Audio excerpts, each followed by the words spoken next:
Hi, everyone, and welcome to episode 113 of Finding Your Way Through Therapy.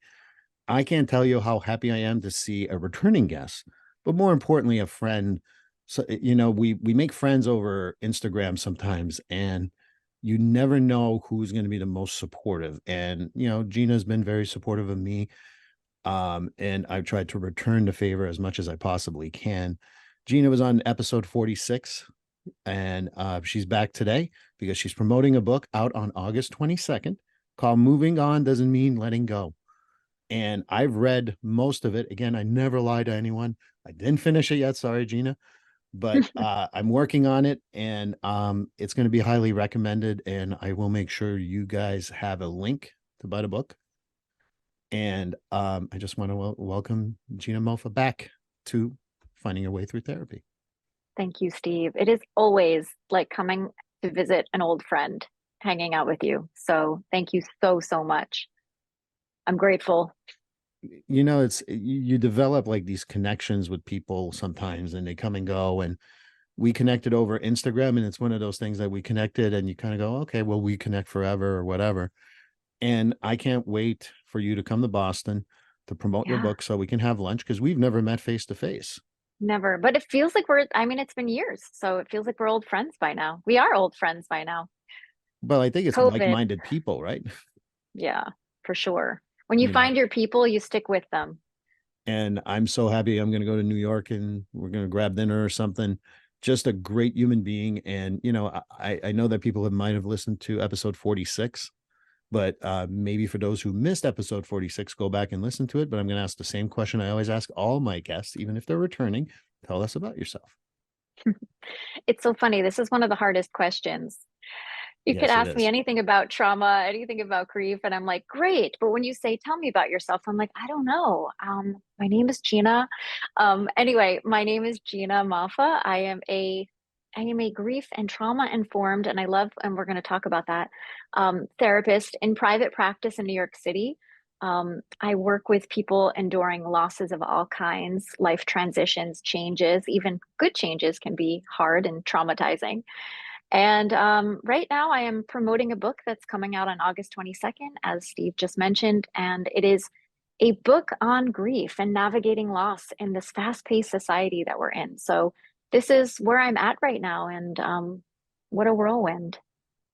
And Gina's being very, very modest. Gina's one of the most compassionate people I know. And if you ever follow her on Instagram, go see her website. You will see the No, human being that shows up not only as a therapist, but as a human being. And that's that's probably kind. why we connect so well. I don't show up as fake, and you don't either. And I think that probably is one of those things. Gina has, her own stuff that she's going to discuss about grief and trauma and everything else, but a person that will go above and beyond for others. If you get to No. the book, I'm going to spoil a little bit of the intro. During COVID, she had the same guilt, so to speak, as I did, of not being able to help more people. Yeah. And so to say that Gina's a wonderful human being is an understatement. But there, I helped you with your intro. Oh my goodness, I would never say that. So I'm really, really, I don't even know what to say. Thank you. Thank you for that. I just love that we're on the same wavelength. And I think, just because we're trained and just because we have extra education and specializations and all of that doesn't mean that we're not still being taught and being students and we still have to show up. I learn so much every day from my work. And, for me, if I didn't have a sense of humility and openness to always learning, and being flexible, I don't know that I could do this work personally. We're more than the sum of our degrees and our education. So, The day we stop learning is the day we're no longer here. That's how I perceive it. And I right. learn every single day. And I try to learn, again, some spoilers here. She talks about how much her clients have taught her. And one of the things that I do, and I think I've mentioned it before on the podcast, and if I haven't, that's fine. Whenever I terminate with a client, I go out to lunch with them or supper or coffee or whatever they feel comfortable with. And then I explain to them what they taught me. No, And I love that. they're always like, oh my God, really? I taught you all that. I'm like, yeah, I didn't know any of this stuff. And they're like, well, you taught me so much. I'm like, we're not here to talk about that. We're here to talk about you and what you taught me. And that's why going to school is also being with our patients or clients or whatever we're supposed to call them. But I call them human beings. And we're going to Yeah. talk a lot about this book, but I want to mention one thing. I recommend this obviously for people who are going through their grief process, maybe curious, don't know how to deal with it. I highly recommend that therapists read it because it's not something that we learned in school, right? I mean, I don't know if you had a grief class. I didn't have a grief class. We had I trauma didn't. class, but it was like, 3 hours and there you go, you're trauma informed, which we'll be talking about. But yeah, I think that Hmm. that's why I want to mention that. Um, but how do we decide to be a therapist? I mean, I know how I decided to be a therapist, but I want to know how Gina wakes up one day and goes, you know what? I'm going to be a therapist. How does that? It's really funny because people always say, "How did you get into it?" And I always say, I landed in it. I fell into it. I was always really interested in international affairs and international studies, and really interested in humanitarian crises and the way that people were treated during war. And a lot of this is, as I'm saying this, you can imagine trauma, trauma, Right. trauma. So I was introduced to trauma really through international relations studies, and was always really fascinated on the idea of resiliency and how people in different cultures really got through the most horrific life events, genocide.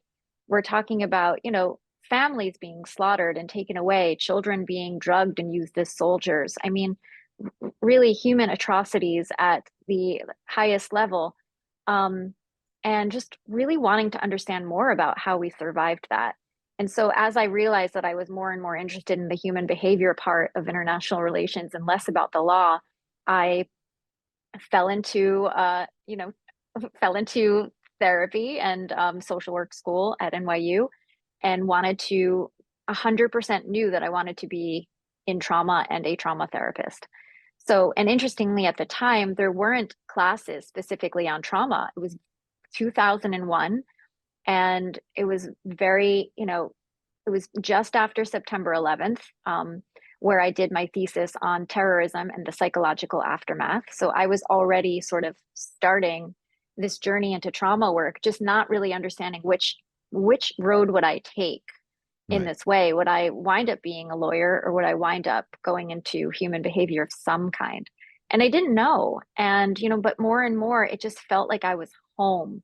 The more that I read about people recovering from things and finding life and beauty again, and reading books on trauma. And this was really early on, when we didn't understand what trauma was. We thought it was war syndrome, after Vietnam. And thank God that, Judith Herman was there also to really start this. And really, she was one of the first books that I read on trauma. And yeah, and so for me, I was really just fascinated with trauma itself. And being a therapist sort of fell into that idea um, of how I would use it and how I would study it and how I would go move, how I would move forward. But interestingly, in all of my trauma work, there was something that I always saw missing, and it was the understanding of grief. And, we talk about healing and integration and all of that, but we don't talk about the things that we have to mourn as part of that process. It seems obvious, or it seemed obvious a lot of my career, but working with Holocaust survivors really kind of brought it home is when I started doing grief work and having grief specific groups here in New York City. And it just felt like, wow, this is a missing link to a lot of things. People just need to talk and come together and feel connected. And it's really that's the overlap in a lot of ways with trauma work and grief work, is the idea of connection again, and safety and connection. So I just gave you the country roads on how I became a therapist, but it was really interesting for me to kind of come from this place where I was looking at human behavior from a place of, diplomacy and theory. And now, looking at feelings and emotions behind war. Um, so yeah, that's how it all came to be. It's always a clumsy answer, but it is not always a linear, like grief, not always a linear path to where we land in our lives that have the most meaning for us. So a little bit of a messy journey, but the right one. You're the third person on this podcast that have gone from the law world to being a therapist. And certainly I see the same compassion from them that I see from you, and realizing that it's that part of the human experience that people look into. And, Yeah. you talk about different authors, like Bessel van der Kolk, you know, has an amazing book on that. And Harriet Lerner, I think, has one, especially for women. And I Hmm. think it's called The Dance of Anger, but it's truly Hmm. about the grief process. Absolutely. And I love her book too. But we talk about all this and how we get to this point. I mean, it's not a linear process, because I remember my sixth grade teacher. I'm just going to share this story. He had put two things on the road, on the mat, on the board, and this was chalk days. He put a straight line and the route A to route B. And then he did one A, and then he made squiggly lines to route B. And he said to us, and I was 11 at the time. He says, "Okay, which one is going to teach you the most?" And Wow. he said, "That's the one that you need to remember. If it's not, if it's a straight line, what are you learning? If it's all screwed up, but you got to learn throughout the process, it may actually be even better for you." And so I always remember that. And this is what, I was 11 at the time. So it was a long It's term thing. amazing. So we Good need to look, teacher, we do need those different views. for But sure. the other part too, sometimes people become therapists because maybe of their own experience in therapy. And I always ask the same question to everyone: have you ever Mhm. been in therapy? I sure have. Yeah. I'm not currently in therapy, but I've been in therapy sort of on and off as needed. It's been a minute. I actually could I think about it sometimes going back in just to deal with right now some imposter syndrome that the therapists are not immune to or Yes. exempt from. But yeah, I have been in therapy. I think therapy for me has made me a better therapist. I love the idea that we can really take time to self-reflect with another person in a way that I don't know, it just airs out the wounds. And, so I think that for sure, both for better and worse, in a way, because I didn't always choose the best therapist for me Right. also. And how much we learn just from that, what things not to do, And ways not to act. it's also very important to know if you get along with your therapist. I certainly encourage people to do that after a few sessions with me. I'm like, is this the type of therapy you want? If you don't, that's fine. I'll find someone else. And Yeah. I think that I learned that from my own therapy too. So sometimes you got Yeah. to experience it in order to get it better. It's so true. It's so true. I remember being young before I was going to be a therapist, just wanting to be liked by my therapist and wanting to do therapy right and wanted to, be well behaved and very neat and all of that. And it took some time for me to realize, what am I paying for? This this is crazy. I would never want someone to come into my office and try to behave or want to do something right. I would be so, oh my God, I'd be so upset if that was something that they felt. But yeah, it's funny. It's funny the things we learned from doing things wrong. I had a therapist after I had 3 losses in 10 days, and started therapy with a new therapist. And, I started the first 15 minutes, and she looked me in the eye and she says, "All right, now that you've told me all the therapist bullshit, how about you start being real and being truthful to me?" Yes. I'm like, "Ooh, that's my therapist right there." She called me on my stuff in 15 minutes. I love And it. Yeah. she Sounds like let me me be too. sloppy, and she accepted me for being sloppy. And that's what therapy is. If it was a easy process, we would just say, "Here's the book. You're all set." Best of luck to you. Yeah. But that's not how it is. No. And that's what I think is so hard also about like the new age that we live in, where society wants very quick fixes. And, where people now would almost prefer to go to coaches because they're advertising like 4 easy steps to get through your trauma, 5 ways to heal your childhood abuse, and go. And Right. so it definitely feels harder to be a therapist these days, but the journey is life changing, life changing. One of my clients once said to me, You only get what you want out of therapy if you put yourself out there and be sloppy and not expect a time frame. Absolutely. And I wasn't a therapist, I was a client. And I Yeah. always remind people of that. Like, you want me to schedule 12 weeks and you're going to be better? You know what? I'm not the therapist for you. I'll find someone who claims to do that. I just don't do that. It may be 12 weeks and that would be awesome, but I can't promise anything. Yeah. So, I don't ever promise X amount of weeks. I promise that I don't want to keep them there forever. right. And that's what I That's tell that's people. it. We don't want you in therapy for life, but if you need it, like I have at least a handful, they come in every 3 months and they joke around. Yeah. I'm like, you're my oil change. Hey, everything's Same. good, everything's not so good, whatever. We talk about it, and then like, all right, I'm good for 3 months. Yep. And so I I call think it the tune up. I call it the tune up. I even write about it in my book too. It's so true. so, It's but wonderful they come back. and I think it's also good for me, for anyone to know that, to me, the goal of this podcast too is to realize that mental health is as important as physical health. You don't go see your doctor once, you're healthy. All right, you're good for 10 years. No, they make you come every year. If you have some medical issues, every 6 months, and so on and so forth. And that's how I see mental health. It's the exact same thing. It really is. I'm on the maintenance plan with my therapist now.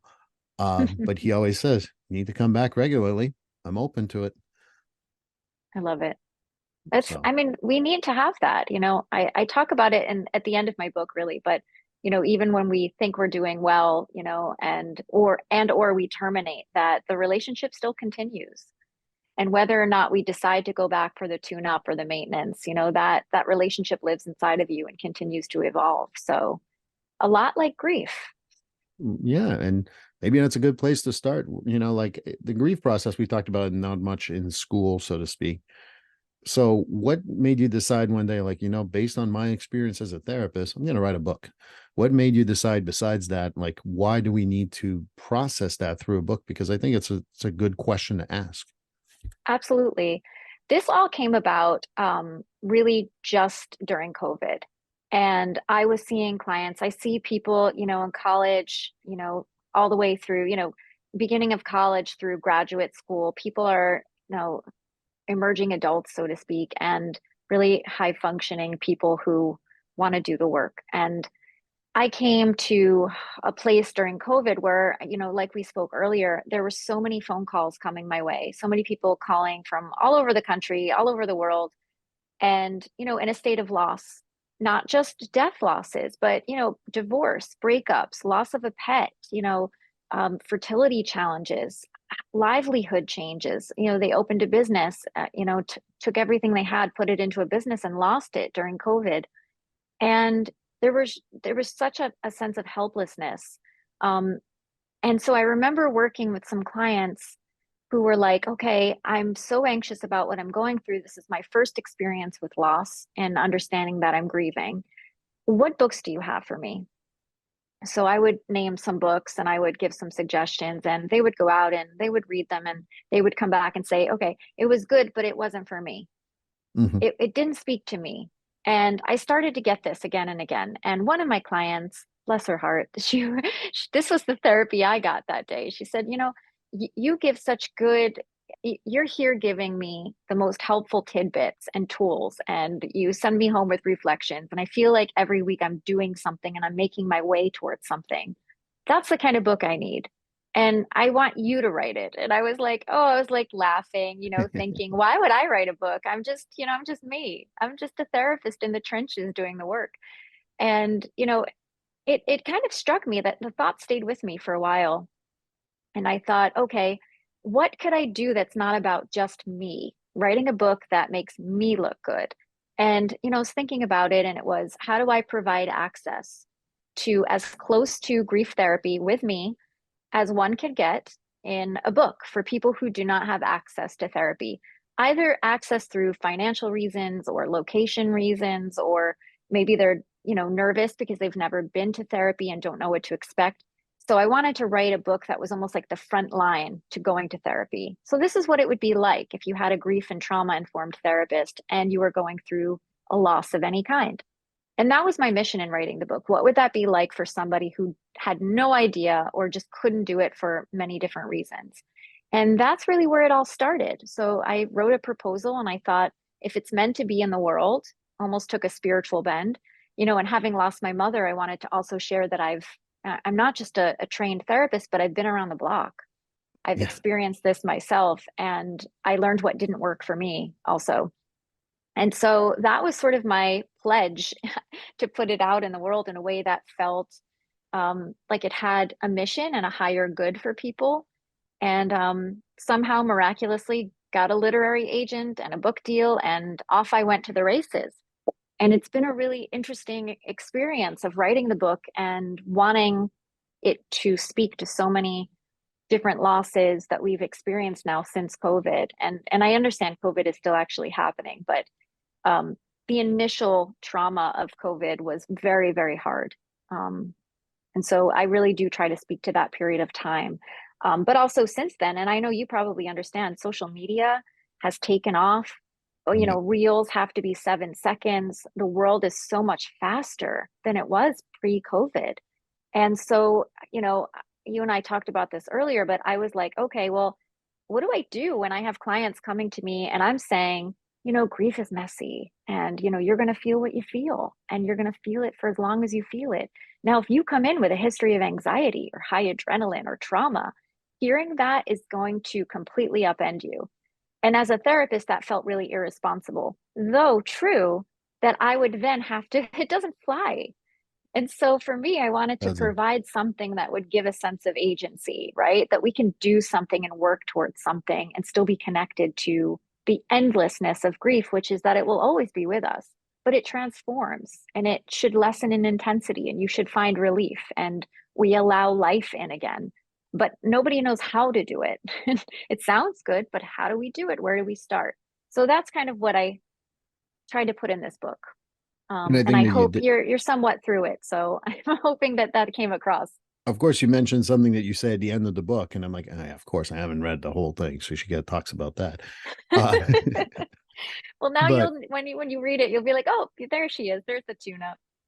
and I think that that's why it's important. Like, what I think is so important is I've had clients come to me and like, I wanted to learn about trauma. I got The Body Keeps the Score, and I'm like, with all due respect, that's really a good technical book for therapists, and again, masterpiece if you ask me. Hmm. But it's not really written in a way that is helpful for people in some ways. It's helpful Hmm. for a therapist, but it's not for the general population. One of my clients, Right. no, I read the whole thing. It was great. And then she comes back the next week. She's like, oh no, I listened for 20 minutes. And I'm like, this is not for me. So it's good to have It's a hard, yeah. you wrote a manual, which is really helpful. And, I want to, before I forget, the exercises that I've got, like that go through the book are so helpful and are so simple so that Yeah. people know that. And the way you describe them are perfect because I go back, I think it was meditation. People think it's like you got to get a, cushion, sit there for 3 hours and be enlightened. And No, that's just not how that works. no, it doesn't. And actually it's really much harder for people who have an overactive hyper hyper alert nervous system and it's all you're going to do is compound the feeling of failure and anxiety. And yeah, I'm glad you pointed out that my exercises are simple because I do struggle with, are they too simple? But then I think of a grieving brain, and a grieving brain, it really can't take in a lot of information that feels too dense. I know I couldn't when I was grieving, and so I wanted to be able to still meet somebody where they were and at least introduce them to these ideas in a way that they can easily metabolize. And so that was my hope with that. So thanks for pointing that out. Well, when your central nervous system, and if I ever refer to it as CNS, I'm just giving everyone a heads up. That's what I call it sometimes, is so overactive. Doing meditation for 3 minutes can seem so overwhelming. So Yeah. if you just do a breathing exercise for 30 seconds, square breathing, for example, or something like that, even for 30 seconds or a minute, then Yeah. you're already there and it's helping your central nervous system. So Yeah. that's why I like the simplicity of it because you talk about a little bit of what we want in this world. We're also looking for simplicity. If I sat there and said, okay, we got to get a Bodhi tree, you got to read the 4 books on Buddhism that Buddha wrote or his disciples wrote, and then you'll be maybe perhaps enlightened. People will be like, no way. No, it's so true. It's true, I think sometimes people write things and they're dense and they're made for whoever they're made for, but my book wasn't made to impress my colleagues. My book was made to bolster the work that people do with clients. And that's the most important mission of this, and our clients need things that they can easily digest and learn about. Well, So, you've impressed at least one colleague, and you're looking at him. well, I mean, you're a little biased because you are my dear friend, but I do appreciate it. You have no idea. And I would actually need you to tell me if you thought it was really crap. So Well, between you and me, I've not been known as someone who holds back. that is the truth. So, I feel that way. If I thought it wasn't good, I would be like, yeah, I wouldn't probably say that on a podcast, but I privately go, like, look, Gina, this is like, ooh. But no, Yeah, it's really best of luck. good, and I I think that's, appreciate it. and I think about, the audience listening, sometimes it's looking at what is grief, and Hmm. people want to put a label on it, and sometimes it's hard to define. And I'm asking you a very complex question with four simple words. What is grief? Or three? Yes, three. Okay. Very complex. No, grief is quite simply a natural response to a loss of any kind that feels significant to you. And I think we forget that it can be so much more than death losses. And, it could even be an old loss that comes up. I was thinking of my childhood home and missing that, or I was missing this, keychain that I got from my mom who passed. And now I'm grieving a couple of things, and it's very, very layered and very nuanced and very individual. So nobody will ever really be able to tell you that what you're grieving is not significant or meaningful to you. It is any loss, and it is a full body experience. And it's also something that you will have to read the book, but there's a story about a woman who's having trouble crossing the street. Hmm. And I'm going to leave it there so you guys go read the book, but it really explains how it brings up the past as well as a recent loss for that Hmm. person. Oh, yeah. So I'm just That one leaving is, it there, that's a letting it tender, float. that's a tender story. But I'm just going to let it float because I think it's important. Do you think that grief is something that, like I got to grieve better than Gina? And obviously Gina's the best, so I'm going to grieve as well as she does. The whole competition thing, is that something that you encounter sometimes? Is that something that people need to really debunk that myth? I think I do encounter it. I do encounter it, not necessarily about competition, but I think we're always looking for a point of reference. And I think people look, especially to social media, on how people are grieving, or how they're coping with things. A lot of people go to Instagram and create these beautiful reels that talk about their heartache, and right, and it will go on and on. And if some people feel better, even they're kind of like, oh, now I'm looking at this person who's still making these heartbreaking reels. Am I doing this wrong by feeling better? And I think that it's a dangerous territory when we compare, but it's also very human. I think because grief is such a mystery, even to us as professionals, I think we look for structure, which is why I always say, despite the fact that Elizabeth Kubler-Ross's five stages of grief is not helpful for the modern grieving, the modern grieving paradigm, it was really helpful at the time for people to adopt that as grievers because it gave them a sense of something to expect. They knew that they would expect these feelings and they would go through these cycles. And, unfortunately, it was made for people who were terminally ill. So there was an end point. And I think, that's kind of where it then falls short for sure, because it's 100%. messy, it's cyclical, and there's no end date. And it's more than just these five things. But I think that at the beginning, our human brain needs something to guide us. And when we're left to our own devices in a sticky tar pit and void of nothingness and overwhelm and uncertainty on where we're headed next in this new foreign landscape, I just think it can be really dangerous for our mental health. So um yeah, so I think that's why it's really important that we don't compare, but I think it's so human of us to compare just because we do need a point of reference. Um, but I always say, like, it's dangerous when you start saying you're doing it wrong or that you're stuck because somebody else isn't. And that's why I think therapy is good, or, support groups are good. But even in support groups, people compare themselves. You know, I think it's just so normal for us to do that. And I think it's okay to do that. But I think when we start to judge ourselves based on that, that's where it goes down a slippery slope. I think what I was going to add to it is, I grieved the loss of my father in 7 days, 3 hours, and 20 minutes. You beat that. And I tell people, like, well, my circumstances are not the same as Gina losing her mom. And it's not the same as my client losing both sisters in a car crash. And it's Hmm. not going to be like a competition of time and all that. And I think you pointed out in the book, but I want to hear a little more about it. So I want to grieve between the hours of 3 p.m. and 6 p.m. on August 16th. Is that how that works? And we can do it in that 3 hour time frame and get it out all out? I mean, we could joke about it, right? And no, it doesn't work that way. And yet, I do think, more and more as I learn from my own clients is that, and I was telling you earlier, I just participated in an article in Well and Good on scheduling our grief. I'm also kind of a component and a champion of people grieving however they can. And so if scheduling it allows them that sense of safety that they may not feel in their otherwise chaotic, busy life, I will take it, as long as there's something set aside for you to feel and feel in a safe way. But yeah, I mean, if I were planning it 3 weeks ahead of time, like, yeah, I would probably say there's going to be some leakage. you know? But yeah, I mean, I think it can feel like we really need to control it and all of that. But grief is an involuntary response, and it's a natural involuntary response. So it will come out in some way, shape, or form before you've scheduled it, you know, between 3 and 6. Yeah, and I think that what I was trying to say is that after that 3 and 6, it should be done. That's more of what I was saying versus Oh, right, like right, right. you can't schedule it.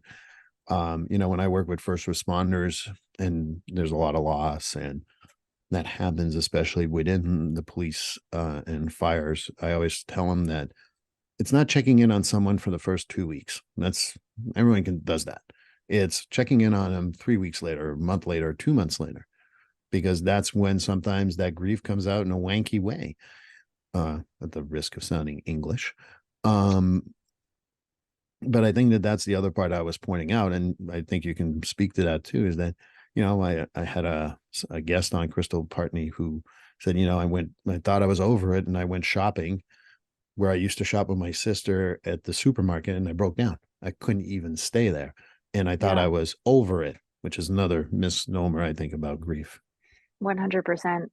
Oh, yeah. I mean, I think that one of the things that we don't talk enough about is all of the secondary losses that come up over time.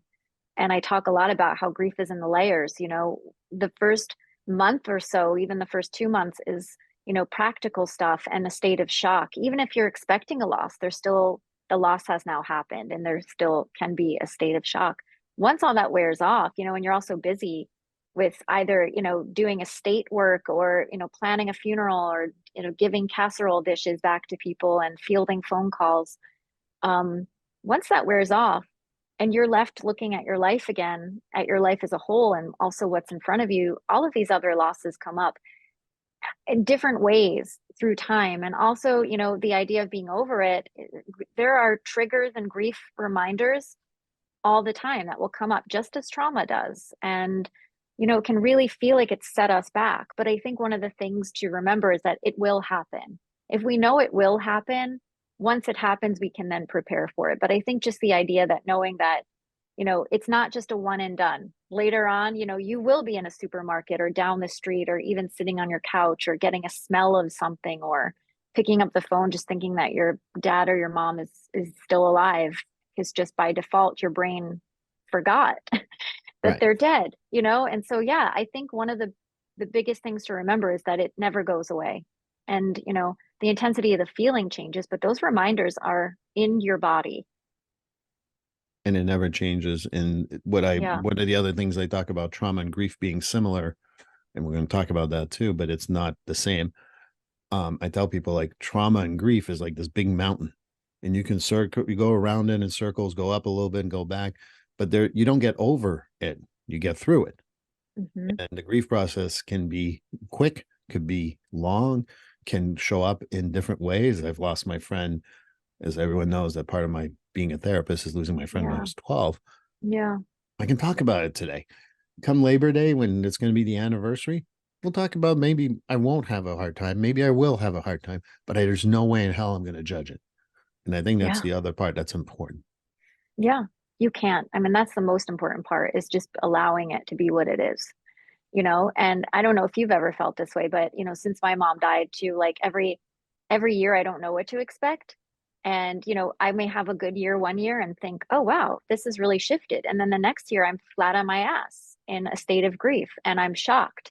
Even being a grief therapist, I'm like, ooh, this one hit me off guard, and that's kind of the sometimes I call it the cruel nature of grief and trauma, is that every year from year to year, it still can be different if it's an anniversary or a milestone or all of that. So just to continue to not judge and be gentle with it every year and plan as best you can to be gentle.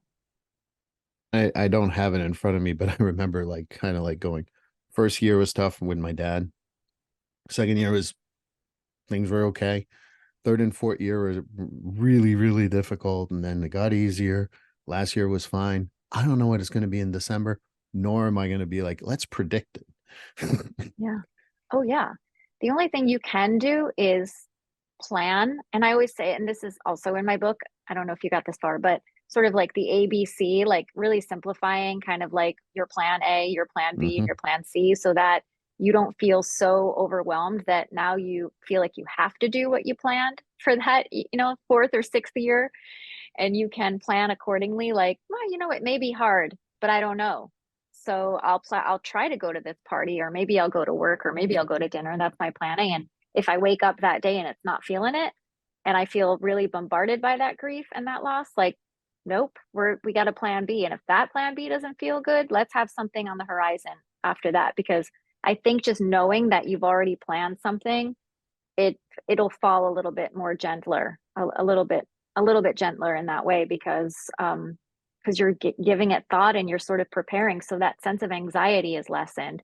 But absolutely, if we could predict how we would feel 10 years from now, I mean, you and I would be in a different business, but Right. It would be fun. sure would. I mean, like I'd look forward to it, but I also talk about how when you're grieving, and I think you mentioned that in the book too, is that there's not like Gina's going to grieve differently than Steve, and Steve's going to then John and Jane and Judy and Frank. They were all going to do it differently. And I think that one of the things that I kind of remind people is that while we all grieve individually differently, I think that we also got to realize that grief is not, like we said, a linear process. It is absolutely not a linear process, but there's strength in numbers. You know, Hmm. um, people who knew my dad are people sometimes when I'm having a hard time, I reach out to them because even though they're not experiencing the same thing, they can really like there's a strength in numbers. I know you have things to say about that, but I think it's also important to know what your resources are. I think the resources are probably one of the most important things. I think being able to continue the relationship in some way through people, to be able to talk about him, to talk about their relationship. We relationships are complicated, especially parent child, right? So I find that even with my mom being gone, that, new things come up every so often that I think about. And I'm like, oh, I need to talk about that, or I need to process that. And it's sometimes a real comfort to hear it from her friends to keep her going, or to even I'll talk to her myself. Not that I'm hearing back necessarily, but the Right. idea that I can actually have that conversation. But I think without talking about her with people, and processing my feelings with other people at times when they come up, with whether it's her friends, or you know whether it's honoring her or creating rituals. A lot of my friends sort of know the anniversary of my mom's death, so we'll go and raise a glass of prosecco, which my mom didn't drink often but would celebrate with. And so it's something like that, and those moments bring me so much comfort. And if I just were to go out on my own and get a glass of prosecco, it just wouldn't. I think I would be sitting in the sense of loss and the void, as opposed to celebrating and remembering the love. But But also, yeah, I mean, grief can feel really complicated. So I think when things come up, and they will through the years, as relationships continue to evolve, or you miss them more, or your life has progressed. I mean, there's a lot of introspection when it comes to loss. I think it's important to not just process it on your own and to really do whatever you can to make sure that you've got an army of people there for you that feel safe and don't judge you. I mean, And by the way, I just have to say this as a side note because it's so crazy. As we were talking about this, I have a balcony right outside of my apartment here, and about six pigeons just landed on my table and are looking in at me right now. As you said, people around you, and I'm like, huh. You're naming Frank and you're naming all the people, and they started landing one by one. I had to tell you this real life moment because they're still looking at me. It feels like I have an audience. It's a little bit off-putting. it just, I'm getting stage fright now, Steve. I'm going to say, you got to get used to this. This is going to, that's going to happen over the course of the next few months. That's never happened before. It's hilarious. And they're really looking in at me. So so anyway, I just had to, sorry listeners. I had to share that with Steve because it's Oh, I think my listeners really, will love really that. something. I'm like, look at all these pigeons just looking at them. They're really, it's a little bit invasive. But Oh, anyway. pretend you're on the Today Show and they're all staring in the window like that. Oh my God, that's true. That's true. All right. Uh, I'll sign some autographs later. oh, perfect.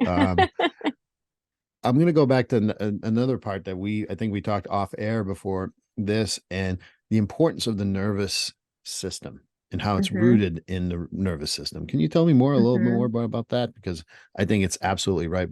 So I'm not going to say anything. I'm going to let you talk. Oh, yeah. I mean, look, at the end of the day, our nervous system is there for survival. Our brain has one purpose, and it's to keep us alive.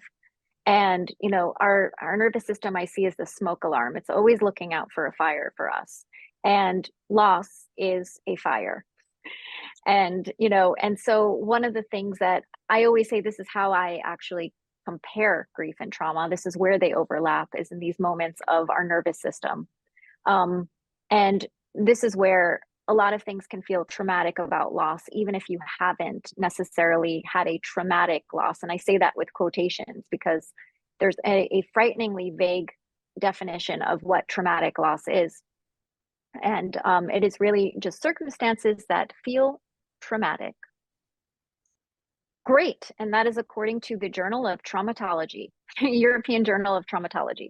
Right. And so for me, I think the nervous system is the key element when it comes to how a grief or a loss can feel traumatizing. But it may not just be that you had a traumatic loss, such as a violent loss, a suicide, a sudden unexpected loss, even or an ambiguous loss, which is a loss without any closure.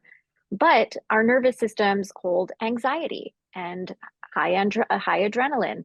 If you are somebody with a history of anxiety, this will be a very traumatizing period of time for you.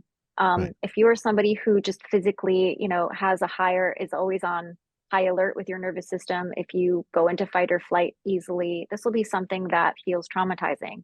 If you have a history of trauma or, traumatic losses, your nervous system will kick right into high gear, because the body remembers, as they say. Yes. So there's a lot that happens within the nervous system. Your brain is trying to reorient itself, right? The brain is used to predictable information for its survival. Something that I really appreciated about the Huberman Lab was really the way that he broke down grief within the nervous system and the brain, which was right on. And it's really that that the brain has this idea of what's predictable. And that predictability is our sense of safety, right? So I always know where you are, Steve. I always know where you are in space and time.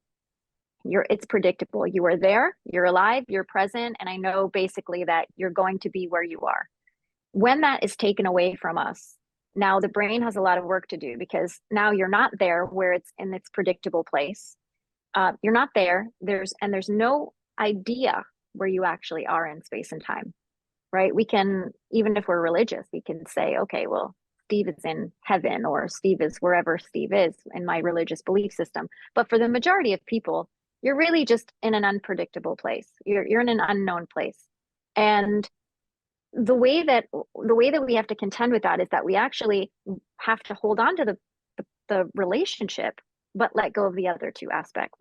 And that is can be really, really traumatizing for people. How do I hold on to the fact that Steve is still in my heart and in my mind without the idea that I don't know where Steve is? And even with, even with divorces where people don't talk to each other anymore, it's sort of kind of the same idea where we're holding on to something. But so, for a lot of people who have, poor coping skills or a history of trauma, or, the relationship was based on survival, if this was somebody that was their caretaker or someone they caretook, it can really complicate the brain's way of processing this loss. And we can be thrust into a hyper alert, hyper arousal.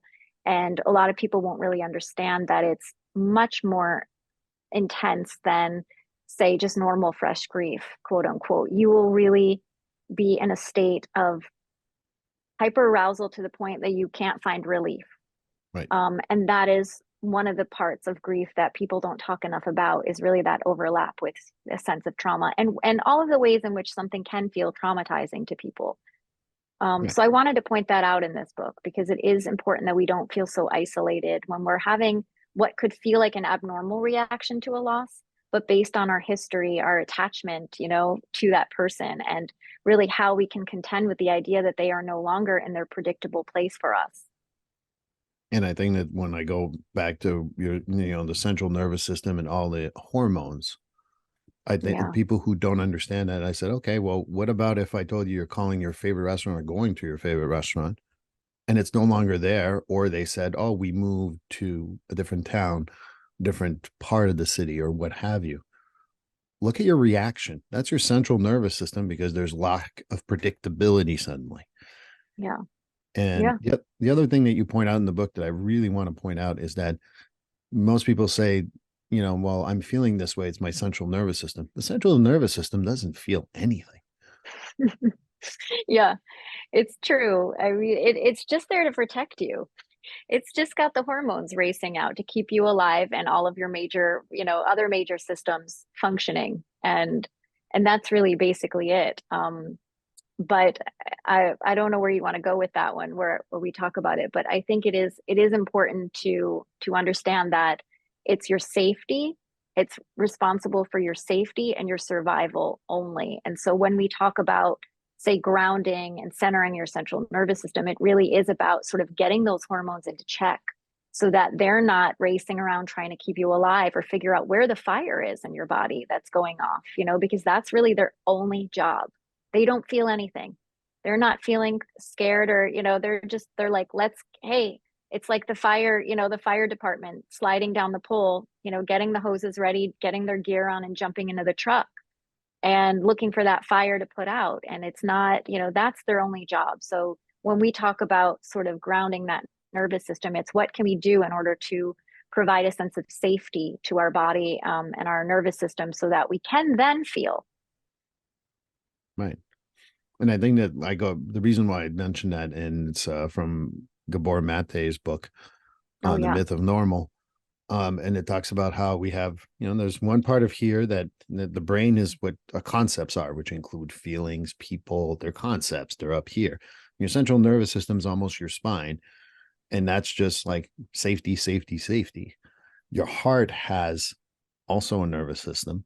And then your gut, which most people forget about, and they say that doesn't exist. Well, it does exist. Sure does. And there's like all these nervous systems. So sometimes when we find ways to look at feelings, I always say, well, good news. If you're looking for feelings, that means you're in your brain. That's a good sign. We can work with that. If you don't know what you're feeling and you're all confused and you're afraid of being in my room where it's safe, that brings a different pattern. And I guess what I wanted to really bring up is the central nervous system, because I think the other part that's, I love chapter 5. And because I do a lot of trauma work and trauma stuff. And you mentioned it earlier, and we talked about a pre-interview. And to me, it's so important to explain to people what trauma informed truly means. And I don't know if Mm. you want to talk more about that, but for me, it's a very important subject. Absolutely. I think we make it more complicated, or think it's more complicated than it is. Even the terms, we were talking about it earlier, trauma informed feels like it's all about the education and the training. And that, sure, that's a part of it. But if we really boil it down to its most important element, it is the idea that we create safety. In any kind of traumatic work that we do, we have to understand that people are coming in with their nervous system mostly unregulated, or able to be, or going off in terms of regulation more often, and creating a safe, like creating that safe place, a place where they get to decide where they're safe, where they can talk and feel free and feel what they have to feel, or share whatever it is their experience is it. It is the most important part of trauma informed care. It is the central tenet of being a trauma informed therapist. And how you do that is not necessarily something that you have to work towards in terms of building rapport. It's something you actively work on with the client, engaging their sense of safety at all times and being incredibly present with them to what their needs are, not being somebody who needs to hear their story or hear their quote unquote trauma or whatever it is that they've come in with. It's really most important that you focus on them feeling safe to be there. You talk about an EMDR at the end of that chapter and how to create a safe place, or Mm-hmm. having the container box, which is all good stuff about EMDR. And you explain it so beautifully. I'm going to let people read it there. But I also have had experiences working with first responders and the environment that I work with. They're like, I'm trauma informed. I know about PTSD. No, that's not what at all. Great that you know. Thank you. But if you have someone who's a first responder goes to you, they don't want you to know, okay, here are the symptomology. And okay, sure, that's great. But what they want is safety. Yeah. And as one of my firefighter who's been on before said, if you want a rumor, telephone or tell a firefighter. And keeping that safety is also not sharing these difficulties.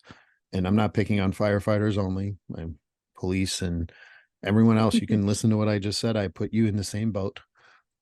It's really that safety, and we need to figure out how to trauma inform is about safety. I can have someone who I've known for 2 weeks who will spill a lot of the stuff that because they felt safe with me, whether by history, whether they listen to this podcast. But I also have clients who, I had a client who had a pretty significant negative experience with a therapist. And it took her, like, after 2 years, she's like, all right, I'm ready to be much more authentic. I'm like, great. No, And she said to me, you made me feel safe. I needed that because it was not safe in my previous therapist's office. And that's so I think huge. that that's what I wanted to mention about, when we talk about the central nervous system and the trauma informed, it's not just, oh, I know about the parasympathetic and the sympathetic nervous system. This is what no, that's knowledge. That's not informed. Absolutely. Absolutely. And also, it's important to point out that even if you just tell people that you're a safe place, that is not that is not trauma informed either. It's understanding truly that we don't get to define what feels safe for somebody. They get to Right. define what feels safe. So we can think that we're providing something safe, but the work really lies in making sure that we're gauging their sense of safety in all different types of ways. And also checking in a lot and allowing them to be the captain of the ship, because if somebody is coming in with a history of trauma, they're used to feeling out of control, and they're used to having their voice taken, or they're used to having an experience that is outside of their resources to cope with it. And so the most important thing is not what you say is safe, but what they say is safe in your office. And safety is not, like, I tell people that sometimes safety is not, you can be in a jail, and I worked in a jail for a couple of years, and I didn't feel safe there. And it's supposed to be the safest place in the world. I didn't feel safe. That's the Um, least safe place. and you can be in the middle of New York City, which I went with my daughters a few years ago, and my youngest daughter did not like that experience, felt unsafe with so many people. And I felt Mhm. very safe, and I had no problem with that. So safety is Yeah, not also dictated by other people. Just want to mention that too. 100%. That's the So, most important thing. And I would, if you're somebody who's thinking about going to therapy for any of these things, I would talk about this. right. And I think that getting, reading a little more about your book and getting some information on that also helps someone feel safe, and also trusting that stuff that they get from that. So I really, like I said, I think such a great book for individuals who don't know how to deal with their grief necessarily, or they're curious about grief, and can bring you to that next level of what it would look like. And when I talked about the nervous system, again, that's my other part about trauma informed. If your gut tells you, ugh, this is not feeling right, don't overthink it. It's not right. Move on. It's okay. I And couldn't agree more. when we talk about the grief process in your book again, if Gina's your cup of tea and Steve's not your cup of tea or vice versa, there's no, me and you don't feel bad about that. Great. Nope, You found we someone that's don't. awesome. The right And therapist won't take that personally. I think that that's where I tell people, like, tell us it's okay. There's nothing wrong. I'm, you know, 100%. I'm not going to be like, oh my God, I'm so devastated. No, I've had therapists and I went like, nope. And you said that earlier. Like, nope, that's Hmm. not for me. I wish I had left earlier. Yeah, and I always like to check in sometimes, like how's it all going? How are you feeling about all of this? People, I'm grateful that people, stick with me, or my clients have been with me a long time. But I think you can't still be too comfortable. I think you have to say, how is it all feeling? And I think it's important that people always feel safe enough to say, you know what, this was great the first year, and maybe now I'm not feeling it so much, or whatever it is. There's nothing that hurts me more than somebody, stifling themselves in a therapeutic setting for the sake of someone else. So please don't do that. You and I are built of the same cloth. So, our ego is not in the game. It's really about the work, and it's about being the traveling companion, but the right traveling companion. And speaking of traveling companion, as we approach the hour already, it went by so fast. It did go so fast. I want to share that your traveling companion, if people want to use your book, I think that that's a great way to process any type of grief, because the other thing too that I think we mentioned briefly, but I think we should expand. Grief is not just losing a loved one. Grief is a Correct. lot more complex than that. Losing a job, losing through a divorce, a tree that you were attached to. I mean, to me, grief is Yeah. such a complex thing. It is complex. And I think what people don't understand right now is that, especially post COVID, grief is the number one mental health burden people are carrying. And so many people don't know that that's actually what they're experiencing is grief. They may see it manifested as anxiety or depression. But if you really dig down and you take a moment to think about what's going on in your life, you might realize that there was a loss somewhere along the way that you didn't either you didn't check it off as a loss of any kind, or you minimized it because society has sometimes taught us to minimize certain losses. But even I had a client with a college rejection letter, and there was a lot of grief around that, that he had planned, this was his dream, got all of the college paraphernalia for it, and then was rejected. And this is something really hard to work through. And there's no judgment. Anything that feels significant or meaningful to you is really important, and it runs the gamut. And I do talk about that a lot in my book. People don't understand your experience, and how could they? It's yours. It's just important that you respect your experience and honor it. And I think you mentioned also that if you look around, and you cited a study, 1 out of 2 people is going through grief right now. Yeah, So every other person absolutely. you meet. Every other person you are meeting is going through a grief currently. Yeah, Right. that was the Amerispeaks survey. Absolutely. And it was astonishing to me to read it, because we don't tend to think of that. You're like, wow, every other person I've met is has lost a person. Of course, the statistics went up for sure after COVID because of how many deaths there were, but the loss itself I mean, it's off the charts in terms of livelihood, houses, sense of identity, sense of safety we went through during COVID. And I think we forget that that was a really traumatic time for us as humans in the world. And we carry that in a way, because life just sort of went back to normal and fast forwarded. And we're just moving through things and news cycles, there's aliens landing here, and we're like, okay, yeah, well, we got things to do, you know. So it's really interesting how the human brain is sort of just almost in a way we're training ourselves to just keep moving through things. But I think it's important to know that there's been a lot of loss and a lot of trauma and a lot that our DNA and our nervous systems are carrying. So just to give it some grace, if you're having a harder time than usual, that ask yourself, is this loss? Is this grief that I could be feeling? And I found that during the COVID times, and I know we still are in some ways, although the pandemic is over. A lot of people went through like, oh, I never processed this grief from the past, or I didn't go through this. So it wasn't only current, but it brought them up to because they had time to be with themselves. And it Yeah. created a very complex. So I think this book is absolutely the right time to be released, which, I think that for me, I would like to hear more about, I want to mention this before we go on. We kind of like wrap up and I want to know where to get the book, but don't rush through this book. Mm, I think it's important for me to say out loud that, I go back and the story of, I think it was the Dalai Lama, someone came to them and she said, I want to be enlightened. And how long does that take? And he said, 10 years. And she said, well, I'm in a rush. I want to do it quick. So he goes, 5 years. So 5 years later, she shows back up and sees the Dalai Lama. I did the 5 years. Am I enlightened yet? And he turns around and he says, 10 years. And the point being of that story is that you can't rush these processes. You can't be no. enlightened because you rushed through it. You can't go through grief because you try to process it faster and you're better or worse or whatever. So wanted to mention that. And having read the book, and yes, maybe I read it a little quicker because I wanted to make sure I was informed for our interview. But I truly believe that advice that I think you give at the beginning, if I remember correctly, is the best advice I can give to anyone who's going to pick up your book.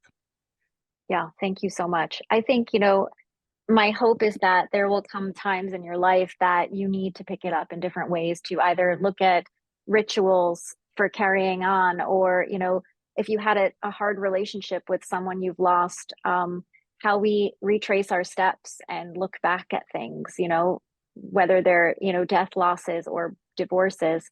And, really being able to look at our loss in context of our whole life and how we are, the strengths, the relationships, our support system, the way that we care for our body, how we cope with hard things in general. I talk about rhythms that we get into during grief. And really it's about the gentleness, it's about the presence, it's about the tenderness. But it's also about showing up for ourselves in the most honest way and not just putting grief on a pedestal in a way, right? We lose someone or we break up with someone and they're the best thing that's ever happened. And, it's really about looking honestly at our own lives as a whole. And there will be things that you need at certain times of your life that you may not need right now. And so that's why I say, if you can, keep it on your shelf and come back to it. And if it feels simple, it's because it's meant to be something you can easily metabolize when you're feeling overwhelmed.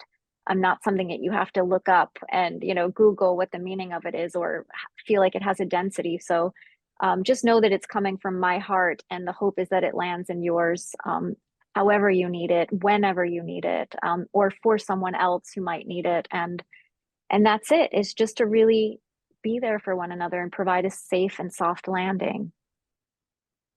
Couldn't have said it better myself. Um, the podcast is going to be released on August 21st, 2023. So you will be the day before, or no, actually, I Yeah. lied. August 16th, Oh my 2023. goodness.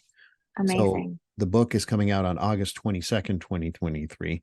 My copy's already reserved, even though I got the other book. I still have my Oh, copy coming in. thank you so much. So where can we find the book? Obviously, I know, but I want you to tell our audience about how to get that book. Really, you can get it anywhere books are sold. If you're somebody who wants, a quick order, Amazon, it's all over Amazon. If you want to support independent bookshops, it's on bookshop.org. It's on Barnes and Noble. And it is actually all over the world right now. UK, it will be coming out at the same time, as well as the Netherlands, and all of the UK provinces. Um, and so, yeah, I mean, it will be available everywhere books are sold on August 22nd. And I obviously would love it if you stay in touch with me and let me know if you're, listening right now. You can find me on Instagram at Gina Maffa LCSW, or shoot me an email from my website at ginamaffa.com. I really just want this to be something that brings people together, and where people feel less alone, or they learn how to help people they love. And so really, to me, grief is about witnessing and connection, and the only way to do that is through authentic community. So please stay in touch with me. I think that this book is going to be very helpful for so many people. And when you have that many books out there, just remember us people. And I know you Yeah. always do. You've always been there for me. So I appreciate that. And don't forget about this podcast when you want to promote anything else. You obviously know you'll always be invited. My favorite podcast. So thank I'm biased, but you do amazing work and what you do for people and bringing honesty and, realism to, to the therapy experience. You make it less scary for people. And I'm just so grateful. I'm grateful to know you as a friend and I'm grateful to have you as a colleague. This world is better for people like you because of people like you. So thank you, Steve, so much. And thank you for having me here and allowing me to spend time with you and your audience, who's amazing because I see their comments. Well, I appreciate you and I appreciate your book. And I can't wait for your tour when you come to Boston because I'm going to Yes, have lunch or dinner or something and we're going to get together for sure. all of it, all of it. Thank you so much. And Thank, yeah, I'm just thank you grateful. so much. I'll, I've always cherished our time. So thank you.